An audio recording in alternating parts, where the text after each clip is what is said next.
So, suppressed depression ang aking ang diagnosis sa akin.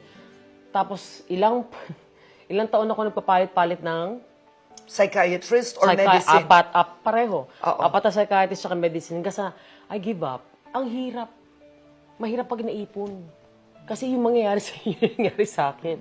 At ngayon, I'm still depressed, pero andun na sa point ako ng buhay ko na, okay, nalulungkot. Normal na sa akin, nalulungkot ako, blah, blah, pero that's why I travel.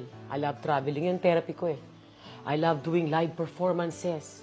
Yung nagbibigay saya ka sa tao, ang laking ano nun eh. Ang laking balik sa akin.